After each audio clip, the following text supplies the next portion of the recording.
Welcome back to the gun dungeon, guys. Got another reloading and rambling here with you all today. I'm sitting here loading up some of my favorite best millimeter.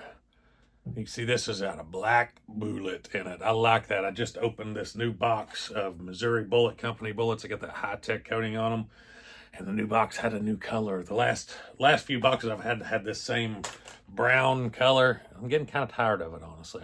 I've looked at it long enough.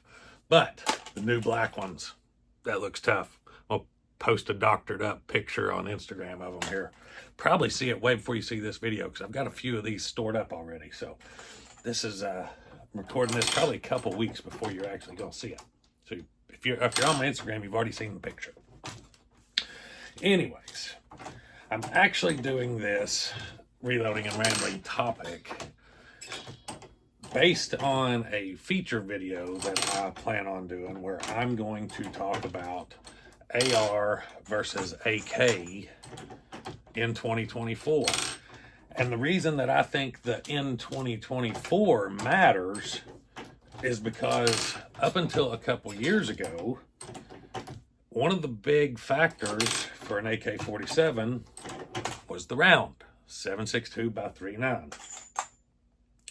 So today we're going to be talking about 7.62 by 3.9 versus 300 Blackout. And I think that the whole point of the AR versus AK thing is the AK loses a lot of its appeal when you consider that the steel case, cheap Russian, Tula, Wolf, what all that stuff, ammo, Red Army, when that ammo dried up, the AK lost a lot of its appeal. So 300 Blackout is very, very comparable to 7.62 by 3.9. So that's what we're going to talk about today. 7.62 by 3.9 versus 300 Blackout. And used to the cost difference between steel cased, come here. The cost difference between steel cased 7.62 by 3.9 and essentially any available 300 Blackout was so different that it didn't matter the merits between the two rounds, how close they were, or any of the perks of 300 Blackout other than being subsonic, because the cost difference justified buying 7.62 by 3.9 over 300 Blackout virtually all day when you're talking supersonic rounds. Now, subsonic's a little different. We'll go ahead and say 300 Blackout has always pretty well had the edge in subsonic rounds. But now we're talking supersonic, so that's what we're dealing with today. Because now, if you go on AmmoSeek, there's very, very little difference between the brass case stuff that's 7.62 by 3.9. Essentially, the lowest price stuff that you can get on AmmoSeek is brass case stuff now. I know the Ammo Inc. or whatever, PSA's brand of ammo, is coming out with a steel case. May have already came out with it. I haven't looked. But I have just looked on AmmoSeek. And as of right now, the cheapest ammo on there is brass case.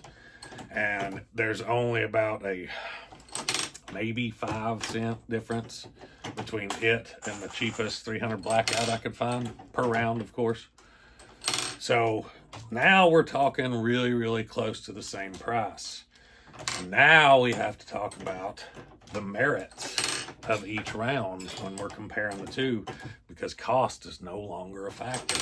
Availability is no longer a factor. It's essentially the same for both of them.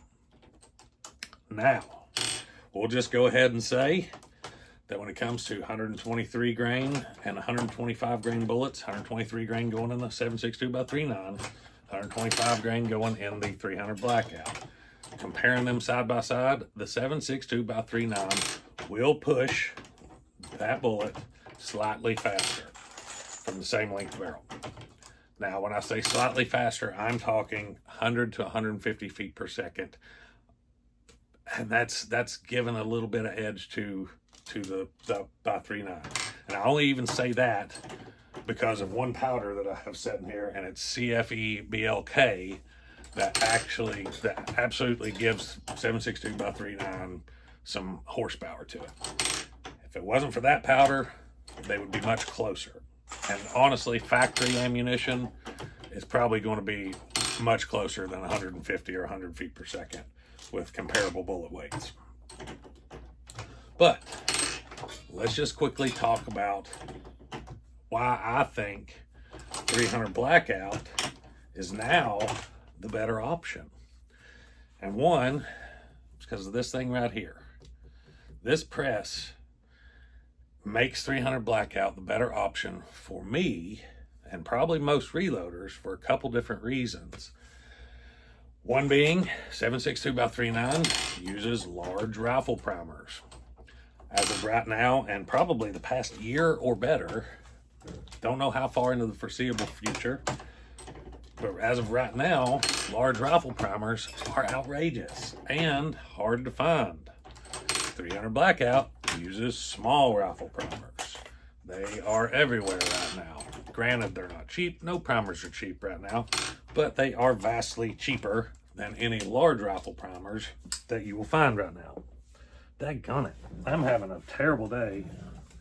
Well, my rule is if I don't see it land and move, I don't pick it up because I don't know exactly what the primer is. So if I don't see it moving, I don't pick it up. I'll sweep them all up later.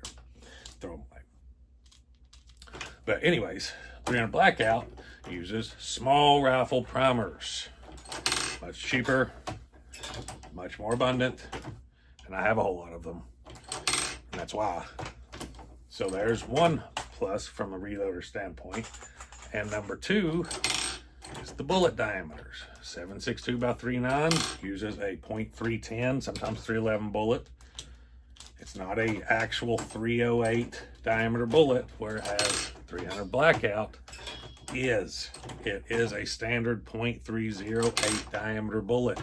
So your bullet selections and your bullet cost is going to be much better. There's all kinds of standard 308 diameter bullets out there in about every flavor. And from a reloading standpoint, for 310 bullets, you're pretty limited. The two that I've found that I can commonly get, SST, you can get it most of the time in a 310. Sometimes if you're lucky, you can find the gold dot, which I think it might be 120 grain. No, I see it sitting there. It's 123 grain, but it's a 310 bullet. Sometimes you can get it, but you know, gold dots haven't been super easy to get here lately. So to me, those are huge factors. And when it comes to a 308 bullet, you can get anything, any Sierra, Game Master, or Game King, Match King, tipped bullets, Nosler bullets. You get anything you can possibly think of. I think you can get Nosler Armageddon's fairly easy in 310 too. I think that's one that I have quite a few of. I have to look over there. But yeah, either way, your options are way more limited when it comes to 7.62 by 3.9. Now, one topic that I will be discussing in the upcoming video is also the fact that a 300 Blackout has a straighter case body, whereas a 7.62 by 3.9 has a more tapered case body. And what that leads to is you have to have the AK shaped mag with more curve to it to let them properly stack inside the mag, whereas 300 Blackout uses just a standard old AR mag that can be straighter. So as you know, you get those 7.62 by 3.9 AR mags, they got that straight shaft and that real funky curve to them to try to compensate for that. And in my experience, most of the time, it's hard to find reliable ones. Some are better than others, but even the better brands, you typically have some that fail, that aren't very good. And it's just because it's an odd design. They're trying to fit something in a platform that it wasn't designed for. And the 7.62 by the 6.5 Grendel also has a tapered body, but the Elander mags work really well for me with it. I've tried some of the C product mags that are kind of shaped like those 7.62 by 3.9 mags for ARs, and I haven't had very good luck with those at all. So I've stuck to the Elanders. If y'all know a better one out there other than C product, and Elander, let me know. I'll try them out for sure. But, you know, with 300 Blackout, that is not a problem. They will run, shoot, I know they make 300 Blackout specific mags, Magpul does, but I've never purchased one. I've got hundreds of standard P mags, and that's all I ever run 300 Blackout in, and I don't have any problems. So I've never had to purchase a 300 Blackout specific mag. But there you go. There's a couple reasons why just head to head, yeah, you might get a little bit more velocity out of the 7.62x3.9. But from a reloader standpoint and an AR guy, which I like AKs, don't get me wrong. I like AKs, and I'll never be without one. They're fun to shoot, but if I was going into, this may be a little bit of a spoiler for the upcoming video, but if I was going into any sort of a situation where I needed to use a rifle to defend my life, I want an AR-15 or my Tavor, either one. X95, I like it. I've trained with it a lot. And that's what it pulls down to, is more training than anything, what you're familiar with, what you're comfortable with. But I think if you took a new shooter and gave them both and quick rundown on how to run both, they're probably going to be more comfortable with the AR-15 platform and just its general ergonomics and its mechanics, just how it works. It's you know, just how it operates, how you can reach the controls, placement of the safety, things of that nature play a big role, and just general ergonomics. I should have just left it at that. But 300 Blackout versus 7.62x3.9, and y'all, if y'all have been around this channel very much at all, you know I'm a huge fan of the 7.62x3.9. Love the round. I've got bolt actions in it, AKs, love the SKS, big SKS fan. But when I first started into the 7.62x3.9 world, I didn't even reload for 7.62x3.9 for a long time.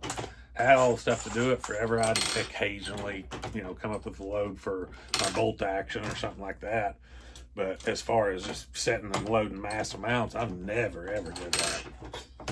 And now, essentially, with the steel case ammunition being pretty well phased out, it's almost a reloader only cartridge for me these days. I reload about all of it that I shoot now, which also means that I shoot less of it, just because if I'm reloading for it, I don't want to burn up all my large rifle primers. I don't have a bunch of the 310 bullets stocked up, because I haven't been loading for it for mass for very long. And typically when I do buy those bullets, I'm buying a more expensive bullet, like a hollow point or a soft point or ballistic tip or something like that. So I don't shoot it a whole lot anymore, and that sucks, because I like the guns that it's chambered in. But it's just, I can load, and finding brass for 7.62x3.9, getting the brass is a whole lot more expensive than buying and finding brass for 300 Blackout. You can get 300 Blackout brass just about as cheap as you can get 5.56 brass these days, just old range brass, you know.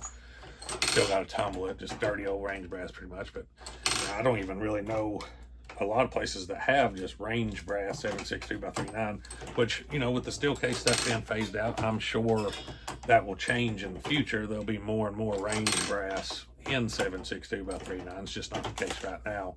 Or maybe everybody just switches over to 300 Blackout, because between the two rounds, the ballistic advantage of between the two is really so minute that now 300 Blackout pretty well phases out 7.62x3.9, in my opinion, for my needs, and especially as a reloader. And I love the round.